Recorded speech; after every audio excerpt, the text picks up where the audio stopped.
Clinically, cognitive dissonance is the discomfort experienced when holding two or more contradictory beliefs simultaneously. Post-abuse.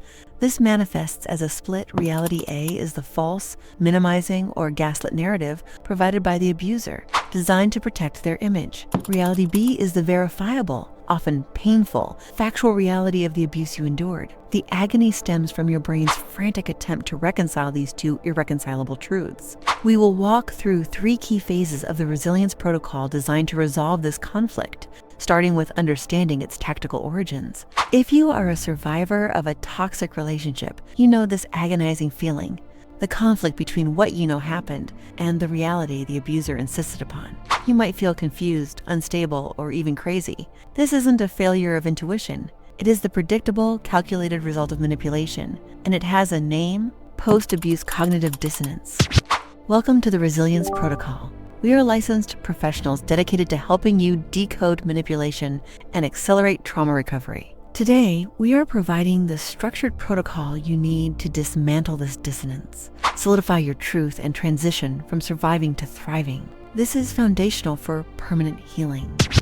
The confusion you feel is intentional. Tactics used in dark psychology, gaslighting, projection, and minimization are not random acts of cruelty. They are precision tools designed to overload your sense of self and reality.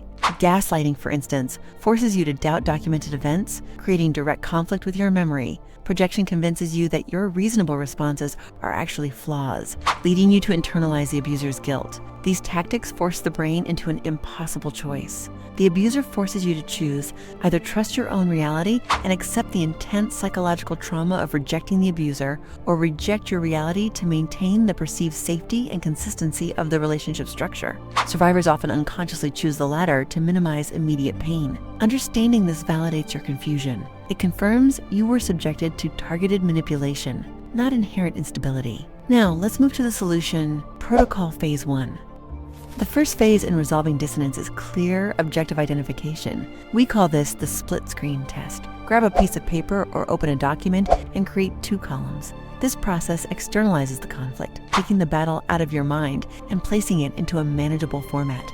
The clarity this brings is the first step toward mental fortitude. In reality A, write down the abuser's claims. "You are too sensitive. I never said that. You always overreact." In reality B, write down the factual, verifiable counterpoints. "I have text messages confirming that conversation. My friend witnessed that argument." Or simply, "I felt terror when X happened." This process highlights the exact points of internal warfare that must be neutralized. You are creating a map of the manipulation. We now transition to the most important practical strategy: factual evidence collection. For trauma survivors, journaling must transform from a purely emotional outlet into a forensic documentation tool. Objective data is the clinical antidote to gaslighting and self-doubt. You must build an indisputable archive of reality B. Remember, the abuser relies on your confusion and lack of memory. We counter that with concrete evidence. We recommend the DTAC method: date, time, action, consequences. Use this structure for every significant interaction or event that contradicts reality A, date, and time. Provide the timestamp. Action details the objective, observable behavior of the abuser, what exactly was said or done. And consequences documents the tangible impact on you, your finances, or your health. For example, October 25th, 23, 7 p.m. Action: the partner shredded my job application. Consequences: I felt shame and delayed my application by 2 weeks. These concrete records solidify reality B. When the internalized voice of the abuser tries to convince you it wasn't that bad, or you misremembered, you have objective data to reference. This documentation moves the truth beyond emotion and into verifiable fact. This data will be the bedrock for the next crucial step: professional reality testing. For years, your reality filter was distorted by manipulation. Step 2 of the protocol is professional reality testing. This moves the validation process beyond your own mind and introduces objective external benchmarks. This is often done with a trusted, licensed professional who can assess your DTAC, data and factual timelines against accepted clinical standards of emotional health and behavior. Reality testing means you are retraining your brain to trust its environment and its own perception again. This is achieved by having a non-biased, trusted third party review the facts, the DTAC data, and confirm the objective reality of the abuse. This external verification breaks the isolation loop created by the abuser, validates reality B definitively, and is crucial for allowing permanent boundaries to take root. Once reality B is factually solid, the next phase is emotional integration.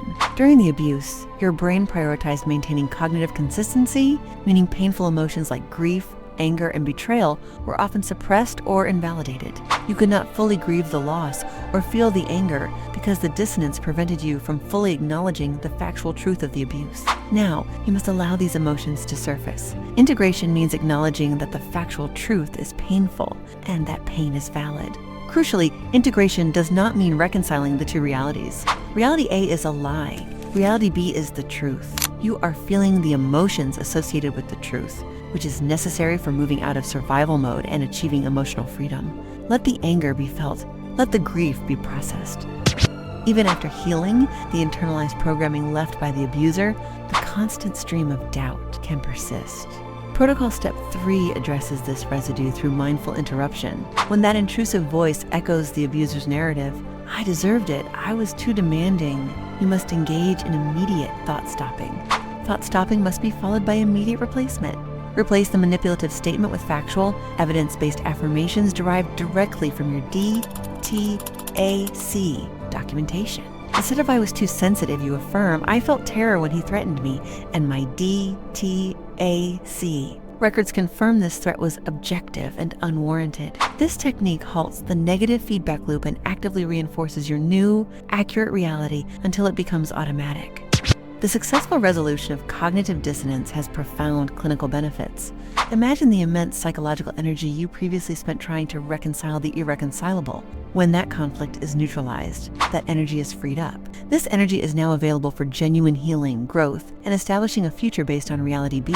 This restored energy allows for the organic return of self-trust. When you trust your perception, you can establish firm, non-negotiable boundaries without second-guessing yourself. You shift from reactivity to proactive resilience, accelerating your entire trauma recovery timeline. This is the ultimate goal of the Resilience Protocol, turning documented facts into non-negotiable self-trust. Remember this core message? You were not confused or inherently unstable. You were subjected to a calculated, highly effective strategy of psychological manipulation. Your internal conflict was proof that your mind was fighting desperately to hold on to the truth. Your path forward is clear. Recap the protocol. Start evidence collection using DTAC, seek professional reality testing, and practice mindful interruption. Acknowledging your truth, fact by fact, is the single most powerful step toward emotional freedom. We know this work is challenging, but you are not alone. Start documenting your reality today. If this structured, clinical approach resonates with your healing journey, please subscribe to the Resilience Protocol. We deliver weekly protocols designed to build mental fortitude and accelerate your trauma recovery. Click the video on your screen now to learn how to set boundaries with a narcissist, which is the next crucial step after solidifying your truth. Thank you for choosing resilience.